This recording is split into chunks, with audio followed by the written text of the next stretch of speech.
malakas daw to.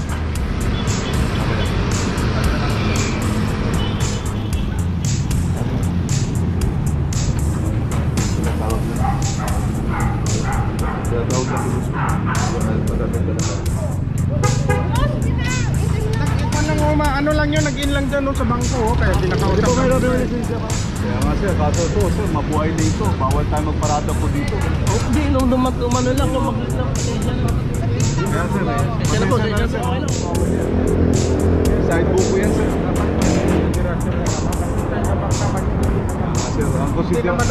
Sir, ang konsiderasyon na sinasabi ko sir, yan, tama ba ito? Na kung saan, pwede tayo magparada. Ngayon po, 2023 na, sumunod po tayo sa batas trapiko. Huwag po tayo maging pasaway. Yun lang po, salamat.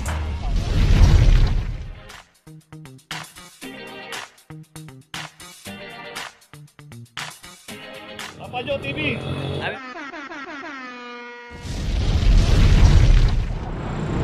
Location natin Maseda Corner Launlan. Dito isang Bios.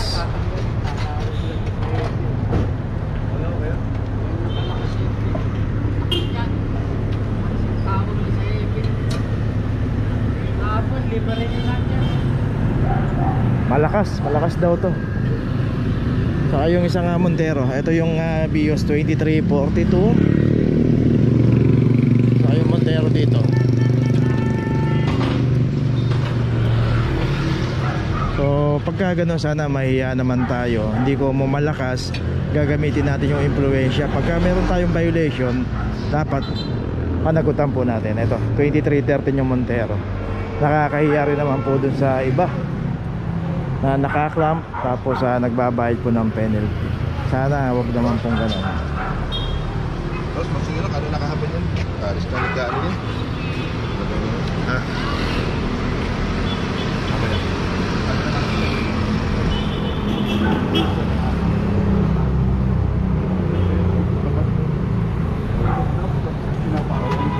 Kumain na kasi dyan,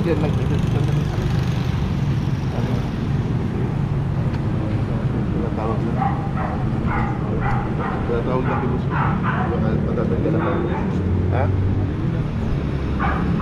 So nakarinig na naman tayo ng itatawag. Mahiya naman tayo pagka gano'n. Napaka hindi po maayos yung pagka itatawag pa natin.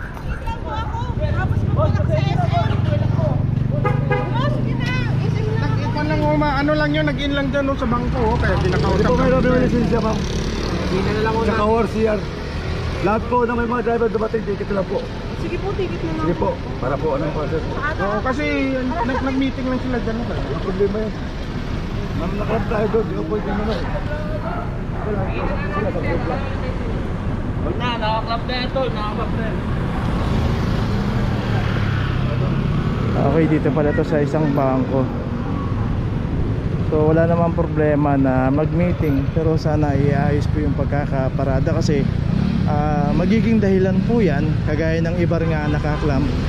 Baka maging dahilan yan, sabihin nag-meeting din kami, bakit nyo kami ikaklamp? Tapos yung iba pagbibigay nyo.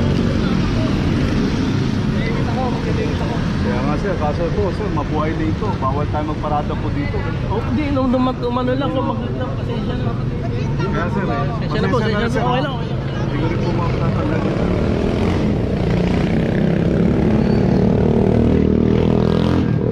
So yun, itong Hilux meron na rin clamp 2367. Saka yung Montero doon 2314. Dito pinaradahan nila kalsada at saka bangketa. Wala naman pong masamang mag-meeting, basta nakaayos na yung pagkakaparada natin. Ilagay natin sa tamang paradahan. So dito titikitan na yung isang alis eh.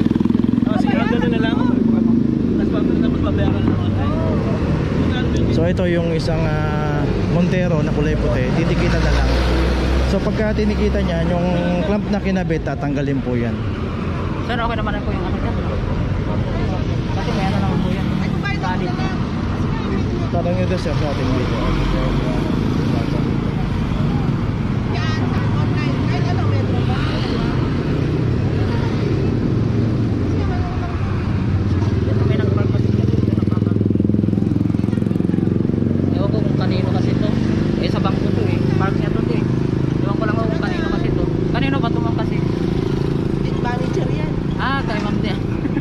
Yan, boss, kaya hindi ko pwede pa. So yun, ano, ianggal na yung clamp. Ito po yung nagpa-ticket, no, para makita ng mga viewers na bakit tinanggal yung clamp. So the rest yung dalawa, yung Hilux at saka yung isang kulay itim na Montero din, hindi na tinanggal yung clamp kasi hindi naman sila titikitan.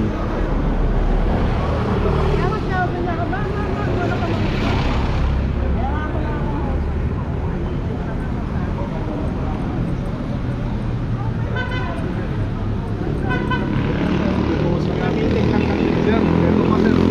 Ito bawal yan. Side book po yan sir. Sir, ang Hindi naman residence. Sir, ang konsiderasyon na sinasabi ko sir yan, tama ba yung pamapalan niya? Ano po sir, tama ba? Kaya nga, nag-in lang. Hindi naman ano yan yan. In lang sila para mag-out na ulit kasi may meeting lang. Hindi naman ano yan niya magtatagal dyan eh. Sir, Tingnan mo naman, kliyente yan eh. Lagi na dito Lang naman yung ano. Sir, lagi nga po dito may parada lagi sir. Kaya nga nakiusap lang kung ano. Alin na lang natin sir. Ito kasi sir eh, talagang ano.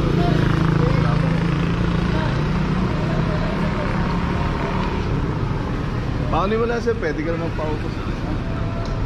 So yun, yung nahuli rito, saka yung isang yung dalawang sasakyan doon, yung Vios at saka yung Montero din. Yes, nag-in lang din nga kami kasi kailangan may officer sa loob. Yung isang officer wala pa. Yung kami pwede umalis lang wala.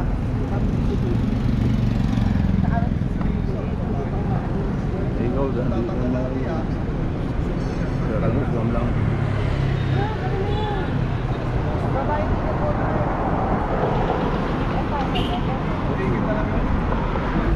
So tinatapos lang yung tikitan tong isang kulay puti.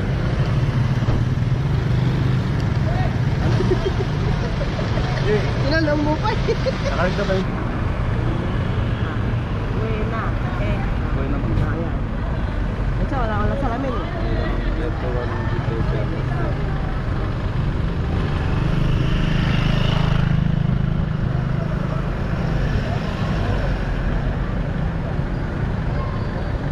Tapos online na, mabilis. Wala naman na doon eh. Wala naman yun. Meron po tayong kiosk doon lang. Pwede rin po tayo may Pwede rin. Kaya lang kasi yung susi, kukunin mo pa din sa ano. Ano ba? Ano, secure, di ba? Kasi susi, babayaran ko sa online. Di ba? Apo.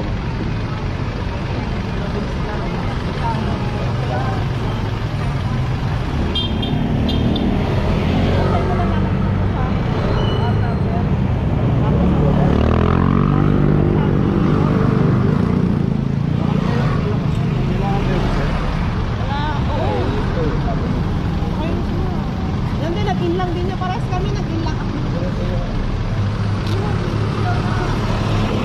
Online. DMPU. Ito ma'am. Ay, alam mo na yan.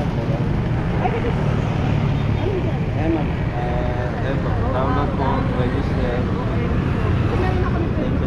Kasi ako nag-reason naman sa step. Okay, so yun, naipaliwanag na rin kay ma'am yung gagawin niya, paano niya babayaran yung kanyang penalty, pwedeng through online at pwede rin pong magsadya sa City Hall, meron pong machine doon, doon po magbabayad. Dito naman yung isang Monterong itim din, ayun, tatanggalin din yung clamp nito, ayun, pag natikita na.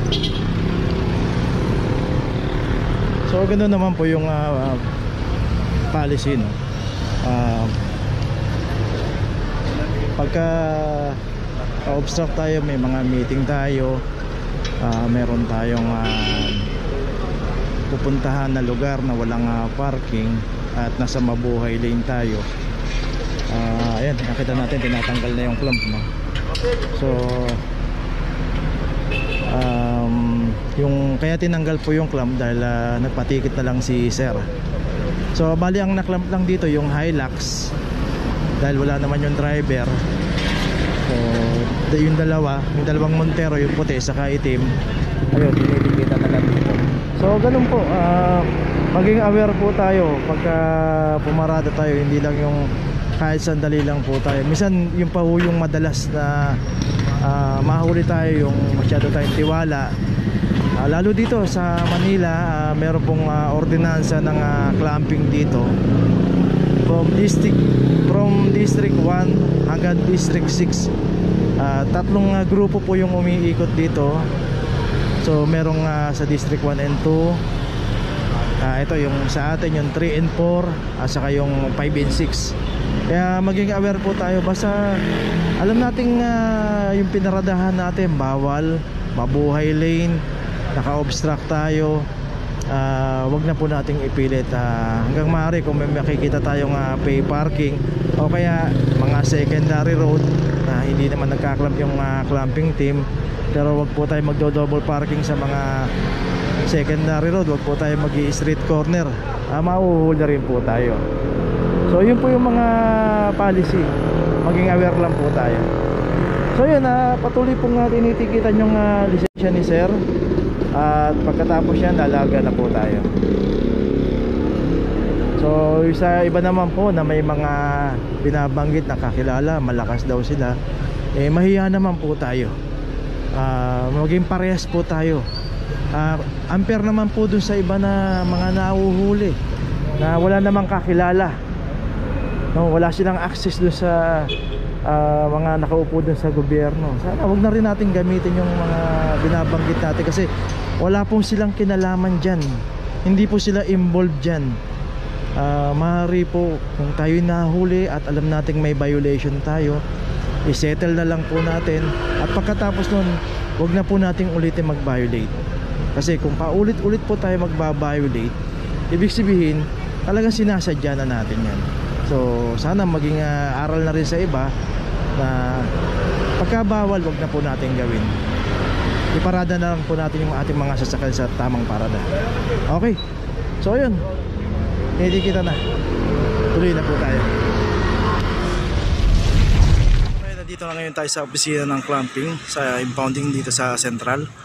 Dito na po nagtatapos ang ating vlog. Maraming salamat po sa mga subscriber, sa mga viewers, sa mga napadaan po sa ating channel. Maraming salamat po sa mga suporta nyo. Sa mga hindi pa po nakakapag-subscribe, subscribe na po tayo mga kabayan. Maraming salamat po. Mabuhay!